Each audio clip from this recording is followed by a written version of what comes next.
우리 옆에 있는 분들하고 이렇게 인사하면 좋겠습니다. 제가 보기에 당신에게서 하나님의 형상이 보입니다. 이렇게 인사하면 좀 제가 볼 때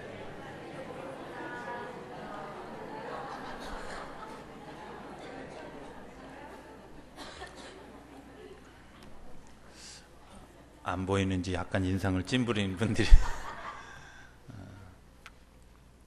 하나님의 형상이 보이시죠? 네. 하나님의 형상대로 지었기 때문에 하나님의 형상이 보이는 것이 전 당연하다고 믿습니다. 제가 만두를 굉장히 좋아하는데 그 만두를 먹을 때 어느 날 이번 설을 지나면서 만두를 먹으면서 그런 생각을 하게 됐어요. 우리가 만두를 먹을 때 이렇게 껍데기 따로 쪼개서 먹고 속을 이렇게 따로 빼서 먹고 그리고 속도 이제 김치 따로 빼고 두부 따로 빼고 뭐 고기 따로 빼고 이렇게 해서 먹는 사람이 있을까 이런 생각을 해봤어요. 혹시 그렇게 드시는 분 계시나요? 네, 없죠. 그건 만두를 먹을 줄 모르는 사람이죠. 만두 얘기를 왜 그렇게 하냐면 우리가 사실은 음식을 먹을 때도 그 혼합되어진 그 한 입을 무는 것, 그래서 만두의 맛을 전체 다 같이 이해하잖아요.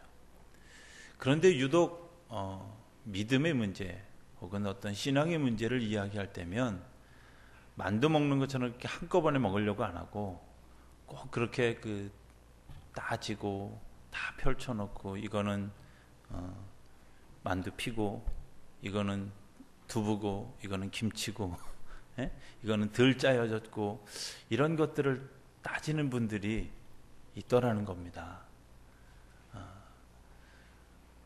내가 하나님에 대해서 어떻게 표현할 수 있을까? 또 어떻게 고백할 수 있을까? 이것은 만두 피만 먹는 것이 아니라 전체를 한 입을 딱 물었을 때 그때 내게 오는 그런 그 느낌, 이것을 우리가 맛이라고 이렇게 표현하는데 나는 과연 어떤 맛을 가졌을까 하는 것들을 생각할 때 성격은 못됐고 뭐 기질은 내성적이고 혹은 외향적이고 나는 굉장히 직관을 좋아하고 뭐 그런 이렇게 나눠서 하는 게 아니라 혼합체 전체가 다 그 사람의 인격이고 그 사람의 삶이 된다고 저는 믿습니다. 우리가 분석하기를 좋아하는 그런 우리의 마음, 그것 때문에 잃어버리는 것들이 너무 많이 있지 않을까 하는 생각. 그래서 그 고유의 맛, 내가 가지고 있는 어떤 그런 고유의 색깔, 이런 것들을 잃어버리는 것은 아닐까 하는 생각을 하게 됩니다. 사람에게 두 가지 기질이 있다고 생각합니다. 하나는 예술적인 기질이고 하나는 초월적 기질입니다. 예술적 기질이라고 하는 것은 우리가 뭔가 창의롭게 새롭게 만들어갈 수 있는 어떤 이런 것들이 아닐까. 그래서 설명할 수 없는 것들을 설명하게 하는 거죠. 내가 한마디로 딱 설명할 수 없는 것들을 뭐 그림을 그려서 설명한다든지 혹은 사진을 찍어서 설명한다든지 혹은 글로 써서 설명한다든지 아마 이런 것들이 예술이라고 여겨지면 초월적, 다시 얘기하면 신앙의 세계는 설명해서는 안 되는 것을 설명하게 됩니다. 사실은 우리가 그 초월적 세계를 한 입에 문다고 하는 것은 사실 불가능한 일인데도 불구하고 그 불가능한 것들을 가능하게 설명하려고 하다 보니까 이렇게 찢고 저렇게 찢고 이렇게 나누고 저렇게 나누는, 제가 서두에 얘기했던 것처럼 만두 맛을 아는 비결은 그것을 한 입 무는 겁니다. 그렇다면 초월적 세계를 경험하는 것은 내가 그 맛을 경험하고 그 맛의 신비 속에 내가 들어가는 것, 그것이 진짜 믿음을 대하는 우리들의 삶의 모습이라고 믿습니다. 우리는 이야기합니다. 하나님이 보이지 않는다고. 그런데 그 보이지 않다고 해서 없는 것은 아니라는 겁니다. 뭔가 내가 그것을 이해하려면, 그것을 받아들이려면 그곳에 대한 또 다른 이해를 가지고 우리가 그것에 접근해야 되는데, 그것에 접근하려고 하는 그런 그 이해 없이 그 사실을 이야기하는 사람들이 있습니다. 우리나라의 인사법과 다른 나라의 인사법이 굉장히 다릅니다. 어떤 그 부족의 인사법은 코를 무는 인사법이 있는 곳이 있어요. 우리 민족의 어떤 우리가 가지고 있는 그런 상식을 가지고 그 코를 무는 그런 부족에게 가서 그 사람들의 인사법을 보면서 우리는 저 사람들의 인사법이 틀렸다 이렇게 이야기할 수 없지 않습니까? 그리고 그 사람들이 우리가 와서 안녕하세요 라고 하는 그런 그 인사를 그 사람들이 인사로 여겨질까 이렇게 생각해 보면 서로 다른 것인데 서로 틀리다고 서로 맞지 않는다고 이야기하는 어리석음을 범하게. 하늘나라는 하늘나라의 율법이 있고 하늘나라의 법이 있고 하늘나라의 관념이 있는데 그 관념을 이 땅에서 하늘나라의 관념을 해석하려고 하는 어리석음을 범하게 되어진다고 하는 사실입니다. 저는 분명하게 믿는 것 하나가 있는데 영성은 이성과 지성을 넘어서는 것이라고 믿습니다. 적어도 내가 영성이라고 하는 세계를 발견하려고 하면 내가 알고 있는 것, 내가 분석하려고 하는 것, 내 마음속으로 감성되어진 그 모든 것들을 통합해서도 영성을 이해할 수 없는, 그래서 하나님을 정말 깊이 만나는 체험이 없이는, 그리고 그 하나님을 만나기 위해서 자기 파괴를 해본 경험이 없이는 하나님을 경험할 수 없다고 하는 사실입니다. 대부분의 사람들이, 그리고 교회 성장학자들이 이야기하는 이야기가 있습니다. 그것은 가장 어려운 일을 겪었을 때 그분에게 복음을 전할 때 가장 받아들이기 쉽다 이렇게 표현합니다. 그것은 그동안의 통계도 그랬지만 사실은 사람을 연구하면서 그런 일들이 우리가 그럴 때가 가장 어떤 새로운 것들을 받아들일 수 있는 그런 마음의 밭이 열려 있는 때라고 표현하는 것이라고 여겨집니다. 그렇지 않습니까? 우리의 마음이 파괴되어져 있을 때, 우리의 마음이 상실되어져 있을 때 우리의 마음이 열려져 있는 것이 사실입니다. 일부러 우리가 무엇을 심기 위해서 땅을 파고 땅을 허물고 그리고 그곳에 꽃을 심는 이유는, 그리고 그곳에 나무를 심는 이유는 그 나무가 죽지 않고 살기 위해서인데, 사람만 유독 마음을 열지 않고 심령을 쪼개지 않고 그 속에다 무언가를 자꾸 심으려고 하는 어리석음을 범하게 되지 않습니까? 사실은 우리의 마음을 쪼개고 우리의 마음을 여는 일들이 우리 가운데 있어져야, 그리고 그것들이 준비되어져야 그 속에 말씀이 들어가고 그 속에서 열매가 맺어지는 겁니다. 그런데 우리는 그런 거 분석하려는 마음, 또 이성으로 판단하려고 하는 마음 때문에 우리의 마음의 문을 닫고 그 그리스도의 말씀이 우리 속에 들어오지 못하도록, 들어올 수 없도록 우리의 마음을 닫는 경우가 훨씬 더 많이 있다고 하는 겁니다. 모태신앙의 좋은 점들을 이야기하지 않고 대부분 나쁜 점들을 얘기합니다. 그래서 모태신앙을 모태신앙이라고 이렇게, 나는 못합니다 이런 신앙이라고 이야기하는 사람들이 있습니다. 그런데 사실은 모태신앙이 굉장히 좋은 점이 있습니다. 늘 자기를 파괴할 준비를 갖추고 있는 겁니다.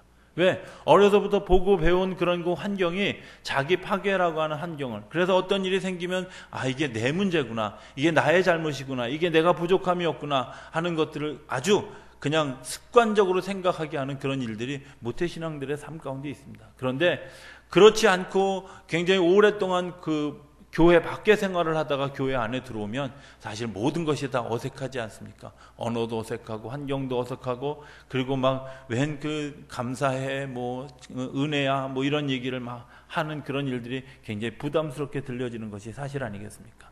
이런 일들을 생각해 보면 우리가 사실은 모태신앙은 늘 받아들일 수 있는 마음을 열 수 있는 그런 마음의 준비가 이미 되어져 있다고 하는 사실입니다. 우리가 여는 것, 우리 마음을 여는 것, 그것이 무엇일까? 그것이 오늘 설교의 제목처럼 세례.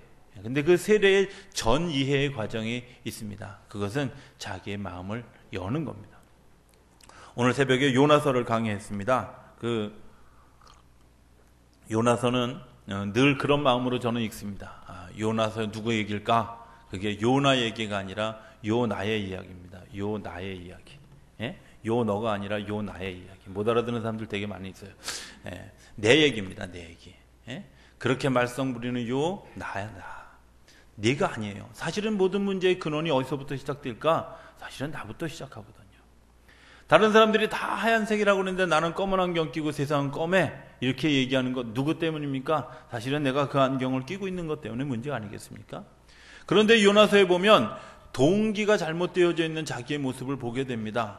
동기가 무엇일까 하는 것입니다.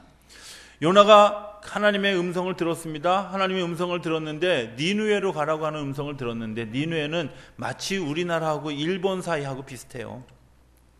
서로 막 침략을 늘 당하고 손해봤던 그런 마음들이 있어요. 그래서 그 니느웨 사람들을 이스라엘 사람들이 별로 좋아하지 않는 정도가 아니라 굉장히 안 좋아해요. 요나의 마음속에도 그런 국수주의적인 마음이 있는 거예요. 그래서 니느웨로 가라고 하는데 니느웨에 가라고 자기가 가서 복음을 전하면 그 사람들이 회개하고 뭔가 새로운 사람이 될 것 같은 그런 역사를 선지자니까 아는 거야. 그래서 더 가기 싫어요. 내가 그 땅에 가는 것도 싫은데다가 그 사람들이 회개하면 또 다른 일이 펼쳐질 것이 너무 싫어. 그러니까 요나의 마음속에 니느웨로 가지 말아야 되겠다고 하는 마음이 듭니다. 그리고 이야기합니다. 내가 다시스로 가겠습니다. 다시스가 훨씬 더 경제적이고 그리고 훨씬 더 효율성이 있다고 생각합니다. 왜? 니느웨보다 다시스가 사람이 훨씬 많았고요. 니느웨 성은 굉장히 죄를 짓고 회개할 그런 일들이 많았지만 다시스는 더 많은 이유가 세계적인 항구 도시였거든요. 그러다 보니까 세계 여러 나라의 문물들이 들어와 가지고 그곳에 뭔가 그 더러운 그런 역사들이 얼마나 많이 있는지 생각해 보면 니느웨 가는 것보다 다시스가 훨씬 효과적 아니겠습니까? 그래서 다시스로 갑니다. 그런데 마음의 동기가 뭡니까? 진짜 마음의 동기는 내가 다시스의 백성들을 사랑해서 가는 것이 아니라 내가 니느웨 사람들이 싫어서 가는 것 아니에요. 오늘 우리들이 잘 잊어버리고 있는 것이 있습니다. 내가 무엇을 하려고 하는 마음의 동기를 종종 잊어버립니다. 그리고 뭔가 그럴듯한 이론을 내세워서 그럴듯한 어떤 그런 자기 변명을 내세워서 내가 하고 있는 일들을 정당화하려고 합니다. 그런데 정당화하려고 한다고 해서 동기가 사라지는 것은 아니지 않습니까? 하나님이 보는 것은 우리에게 무엇을 보냐면 동기를 보는 겁니다. 오늘 우리가 복잡한 사회를 살아가면서 무엇을 잊어버리냐면 내가 가지고 있는 동기를 솔직하게 정확하게 표현할 줄 아는 그런 마음의 그런 언어에 그리고 우리의 삶의 고백이 잘 되어지지 않는 것을 발견하게 됩니다. 저는 정직하다고 하는 말 이렇게 생각합니다. 정직한 것은 내가 느끼는 감정을 솔직하게 표현할 수 있는 것, 그게 정직함입니다. 내가 가지고 있는 내 생각을 솔직하게 표현할 수 있는 것, 여기서부터 정직함이 시작되는 것 아니겠습니까? 내 마음속에는 분노가 잃고 있는데 내 마음속에는 정말 기분 나쁜 그런 일들이 막 내 마음속에 존재해. 나는 평안해. 여러분들 정직한 것 아닙니다. 그런데 자기 스스로도 속고 있습니다. 나는 평안한 것처럼. 그렇지 않습니다. 그 사이 시리즈라고 하는 그런 책이 있습니다. 뭐 엄마와 부모와 자녀 사이, 뭐 학생과 교사와 학생 사이, 이런 그런 사이 시리즈라고 하는 책이 있어요. 이 책 가운데 보면 칭찬하고 책망할 때 어떻게 책망하고 어떻게 칭찬해야 효과적일 것이다 하는 이야기를 다루는 교육 참고서입니다. 그런데 그 책에 보면 이런 이야기를 하고 있습니다. 내가 너무 화가 났어. 이 아이에게 너무 화가 났는데 화가 나 있는 것을 숨기지 말고 이렇게 이야기하라는 겁니다. 내가 너를 보니까 너무 화가 나. 너무 화가 나. 정말 내가 너를 때려주고 싶어. 이렇게 이야기하라는 겁니다. 우리는 말도 안 하고 행동부터 하잖아요. 그죠? 그리고 그것을 참으려고 하잖아요. 그런데 분명하게 내가 화가 나 있다는 것을 표현하라는 겁니다. 당신에게서 내가 너 때문에 내가 너무 화가 나고 내가 너 때문에 너를 막 때려주고 싶은 그런 마음이 내 마음속에 있다고 하는 것을 정확하게 표현하는 것. 여러분들 이게 솔직함 아니겠습니까?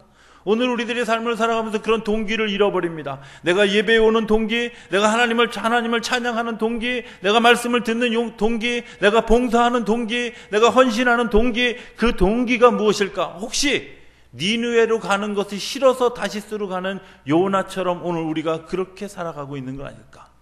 그런 동기, 잘못된 동기가 우리의 삶을 망가뜨리고 우리의 삶을 무너뜨리는데도 불구하고 오늘 그 잘못된 동기에 우리가 속고 있는 것은 아닐까 하는 생각을 하게 됩니다. 미워하면서도 미워하지 않는 척하는 것, 여러분들 사실은 동기를 하나님이 보시는 거지 그 나타나 있는 모습을 보는 것은 아니라는 사실을 기억하실 수 있게 되길.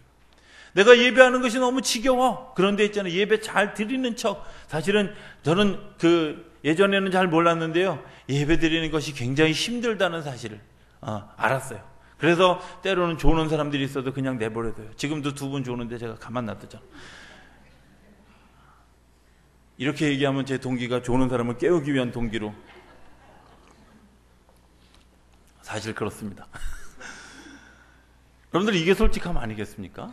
그런데도 불구하고 오늘 우리가 그런 그 동기를 숨기고 적당히 이로나 하는 일들로 우리가 분석한다고 하는 것을 사용하고 있지 않습니까?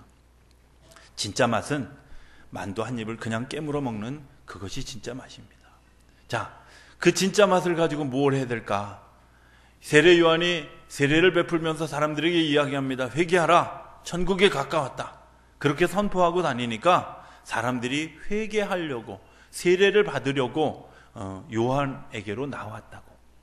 요한에게 나온 모든 사람들에게 세례를 베푸는데 어느 날 바리새인들이 그곳에 오니까 바리새인들을 향해서는 독서를 퍼붓습니다. 예? 화 있을 진저 독사에 들아 땡땡입니다. 이건 강단에서 할 수 있는 용어가 아니기 때문에 예, 땡땡 XX 들아 딱 이렇게 표현하잖아요. 여러분들 그 사람들에게 바리새인들에 대해서 감정이 있어서 세례 요한이 그렇게 이야기하는 것이 아닙니다. 오늘 본문에 나와 있는 예수님이 오실 때의 그 세례 요한의 태도를 보면 무엇이 문제였는지를 알게 된다고 하는 겁니다. 그 사람들에게 이렇게 얘기합니다. 너희들이 회개하지 않고 너희들이 돌이키지 않고 겉모습만 적당히 포장하고 세례를 받으려는 목적으로 나에게 나오고 있다고 이야기하고 있습니다. 다시 얘기하면 세례라는 말, 내가 하나님의 그 거룩한 것을 받아들이기 위해서 나를 깨뜨리는 일들이 되어져야 되는데 깨뜨리는 회개의 과정이 없이 세례의 과정으로만 나온다고 하는 사실을 지금 세례 요한이 지적하고 있는 겁니다. 세례라고 하는 것은 죽는 겁니다. 어떻게? 사실은 우리가 지금 그 개신교에서 많이 하는 그런 그 세례는 약식입니다. 물을 머리 위에다 이렇게 해서 이것이 온 몸에 흘러내릴 수 있도록 굉장히 풍성한 물을 적십니다. 그런데 풍성한 물을 적시는 것이 원칙인데 이렇게 또 풍성한 물을 적셨더니 옷 젖었다고. 그날따라 옷 이쁘게 입고 오잖아.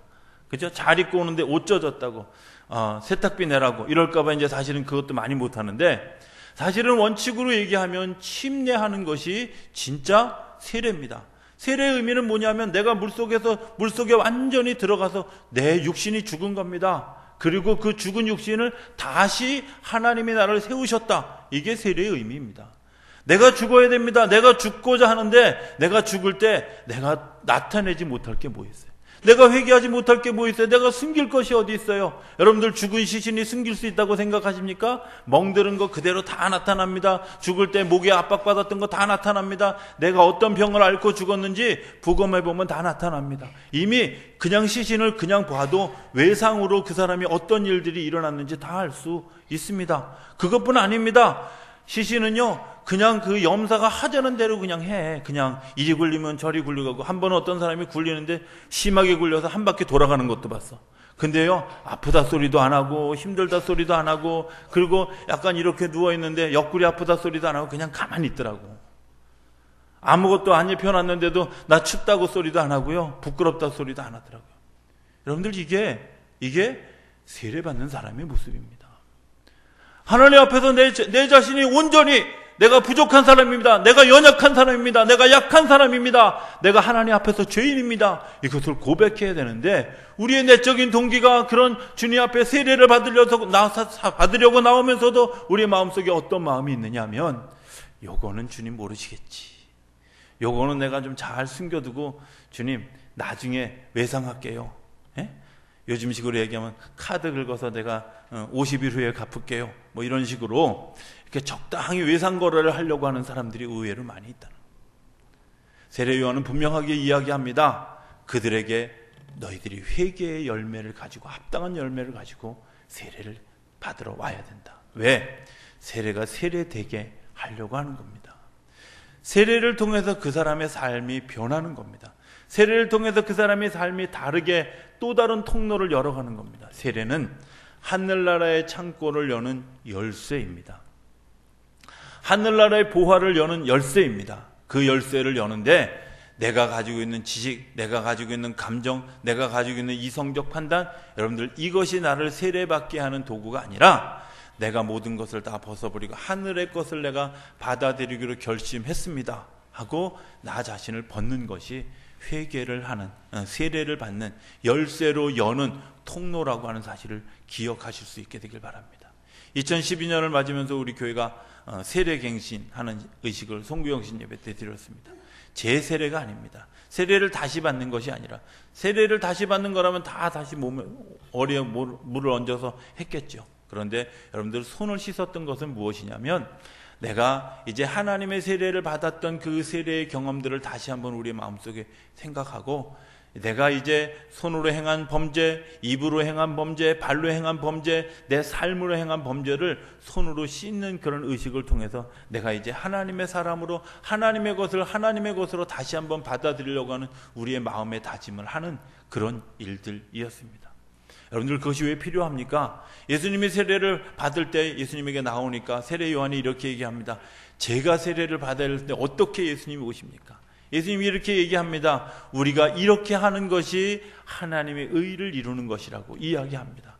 우리가 누구일까? 세례 요한과 예수님뿐만 아니라 이후에 세례받을 모든 사람들을 통칭해서 우리라고 성경은 이렇게 표현하고 있습니다. 여러분들 하늘의 열쇠를 여는, 하늘의 창고를 여는, 하늘의 역사를 여는 열쇠가 세례라고 말씀드렸습니다. 그 세례를 여는 것 때문에 하늘로부터 음성이 들려왔습니다. 이는 내 사랑하는 아들이요 이는 내 기뻐하는 자다 라고 하는 사실을 사람들 앞에서 공포되어졌고 예수님 자신도 다시 마음속에 다짐을 가지게 되어졌습니다. 여러분들 이런 일들이 왜 필요할까? 우리가 종종 그런 사실들을 잊어버립니다. 내가 힘들고 어려울 때면 내가 크리스찬이라는 사실을 종종 잊어버립니다. 내가 어렵고 힘들 때는 나에게 하나님이 주셨던 약속조차도 잊어버리게 됩니다. 하나님이 나에게 다시 주셨던 다짐조차도 잊어버리게 되어집니다. 내가 죄를 짓고 내가 뭔가 도망갈 구석을 찾아야 될 그때는 내가 마음속에 하나님이 나에게 주셨던 넉넉한 위로와 은혜와 사랑 이런 것들을 종종 잊어버리게 됩니다. 그런데 내가 잊어버렸다고 하나님이 잊어버린 것은 아니라고 하는 사실입니다. 예수님이 이 땅에 보내주셨습니다. 그리고 이 땅에 보내주신 그 세례 요한을 통해서 예수님이 오실 것들을 계속해서 예언합니다. 나는 당신들에게 물로 세례를 베풀지만 내 뒤에 오시는 분은 성령으로 세례를 베푸는 역사가 있을 것이다. 나는 그의 신들매를 풀기도 감당치 못하는 그런 놀라운 사람이다. 큰 사람이다. 이렇게 이야기하지만 30년의 공생애를 살아가는 예수님의 삶 가운데는 너무 힘들고 어려운 시간들이 많았습니다. 목수의 자녀로 살았습니다. 가난한 동네에 그 빈민촌에 살았던 사람입니다. 그리고 아무도 그를 주목하지 않았고 30년 동안 아무도 그를 바라보지 않은 일들이 있었습니다. 어쩌면 예수님 마음속에 내가 하나님의 아들인데도 불구하고 이 땅에 육신으로 있고 온 사실 때문에 내가 삶을 살아가는 그 순간순간의 과정 때문에 하나님의 은혜를 잊어버리고 있었던, 하나님의 사랑을 잊어버리고 있었던, 하나님이 기뻐하는 자라고 하는 사실을 잃어버리고 있었던 그 마음속에 하나님의 그 거룩한 것들을 다시 회복시켜주는 시간, 그 시간이 세례의 시간이었다는 겁니다. 그리고 하늘로부터 내가 기뻐하는 자다, 내가 사랑하는 자다 하는 사실을 다시 한번 확인하게 되었고 주변에 있는 사람들이 보게 되어졌다고 하는 사실입니다. 오늘 우리 마음속에 그런 마음이 있습니까? 주님께서 나를 여전히 기뻐하신다, 주님께서 여전히 나를 사랑하신다. 제가 오늘 설교를 시작하면서 옆에 있는 분들하고 인사를 시켰죠? 어떤 인사를 시켰습니까? 네. 제가 이걸 상기시키는 것은 설교를 잘 기억해달라고 하는 의미로 제가 여러분들 첫 번에 우리가 인사를 할 때 그냥 예전처럼 사랑합니다, 잘 오셨습니다 이렇게 인사하지 않고 당신에게서 하나님의 형상이 보입니다 이렇게 표현한 것은 우리가 이제 사람을 볼 때마다 어떤 정확한 표현을 할 수 있는 우리의 마음의 동기를 좀 되찾아가야 한다고 하는 사실입니다. 적어도 내 마음에 느끼고 있는 것들을 솔직하게 이야기할 수 있는, 내가 가지고 있는 감정들을 솔직하게 하나님 앞에 고백할 수 있는 우리의 언어와 마음의 준비가 되어 있지 않으면 하나님 앞에 나아가는 그 순간순간 우리가 깨어진 만큼 그 속에 하나님의 복음이 심어지는데 깨어지지 않은 그곳에 하나님의 복음이 우리 속에 들어오지 못하도록 막는 요소들을 초래하게 된다고 하는 사실입니다.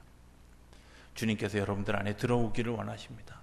아니, 이미 주님께서 여러분들에게 말씀해, 너희들은 내가 사랑하는 자녀들이다, 내가 기뻐하는 자다. 그런데 그것을 내 마음속으로, 내 심령으로 받아들여지지 못하는 이유가 뭘까?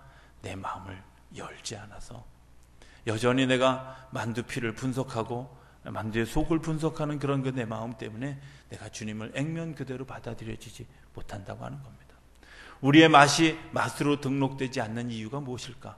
오늘 우리 각각에게 아주 독특한 맛이 있지 않습니까? 어떤 사람에게는 톡 쏘는 맛이 있죠. 그래서 건드리면 막 이렇게 이런 사람은 톡 쏘는 맛이 있죠. 그죠? 탄산음료 같은. 근데 어떤 사람 아주 된장찌개 같은 그 구수한 맛이 있잖아요. 안 그렇습니까? 여러분들 마음속에 여러분들이 어떤 맛이 있는지 한번 생각해. 나는 어떤 맛일까? 라면 맛일까? 밥 맛일까? 예? 스스로 생각해 볼 수 있지 않겠어요? 그런데 하나님 분명한 건 우리에게 그런 독특한 맛을 우리에게 주셨습니다. 우리에게 색깔이 있죠. 어떤 색깔이 있습니까? 그 사람이 어떤 색깔을 가졌는지, 노란색인지 검은색인지 뭐 하얀색인지 파란색인지 열정적인 빨간색인지. 우리 열정의 대명사 어디 가셨어? 빨간색. 오늘도 빨간색 입고 오셨네. 우리 권사님. 여러분들 그 빨간색 열정. 나에게 정말 하나님이 주신 색깔은 빨간색이야. 자기 색깔이 독특해야 남과 조화가 되는 겁니다. 그런데 자기 색깔을 못 찾고 자기 맛을 찾으면 조화를 이룰 수가 없습니다. 제가 그런 장난을 잘하는데요. 무지개를 어느 날 이렇게 무지개를 쳐다보다가 어떤 생각이 들었냐면, 무지개 색깔 하나를 쓱 흰색으로 가리면 어떤 일들이 일어날까? 집에 가서 한번 해보십시오. 진짜 멋없는 무지개가 되더라. 색깔이 조화를 이룰 수 있는 것은 내 색깔이 분명해야 조화를 이루는 겁니다. 사람과의 관계를 조화를 이루는 것은 내 색깔이 그 색깔이 분명하기 위해서 하나님과 내가 통하는 일들이 먼저 되어져야 된다. 그래야 내 이웃과 조화가 되는 거예요. 내 색깔이 분명해야죠. 내가 흰색도 또 검은색도 아닌 적당한 회색 가운데 있으면 다른 사람들과 어울릴 수가 없어요. 어울려지는 것 같지만 그 어울림은 마치 물 위에 기름이 떠도는 것처럼 조화를 이룰 수가 없어요. 내가 가지고 있는 색깔 분명하고, 내가 가지고 있는 마음이 분명하고, 내가 가지고 있는 태도가 분명해지면 내 삶에 조화를 이룰 수 있는 일들이 생겨나게 됩니다. 제가 중학교 때부터 성가대를 했었는데, 그 성가대 할 때 이런 사람이 있어요. 올라운드 플레이어라고 하는 사람이. 이게 뭐냐면, 이 사람은 한 노래를 부르는 동안에 소프라노, 테너, 엘토, 베이스를 다 한꺼번에 불러. 그러니까 첫 구절은 소프라노 불렀다가, 두 번째는 엘토 불렀다가, 세 번째는 테너 불렀다가, 네 번째는 베이스. 이 사람이 노래 잘하는 사람입니까? 음악을 망치는 겁니다. 하나님이 우리에게 주신 것은 우리 고유의 색깔이 있잖아요. 그 색깔을 가지고 있을 때 조화를 이루어갈 수, 그 색깔을 찾는 일들이 세례입니다. 저는 여러분들이 그런 그 색깔들을 찾을 수 있는 길이 주님을 만나는 것에서 시작되어질 수 있게 되길 바랍니다. 주님의 은혜의 빛이 우리 안에 비춰지면 내 색깔이 무엇인지 드러납니다. 내 맛이 무엇인지 드러납니다.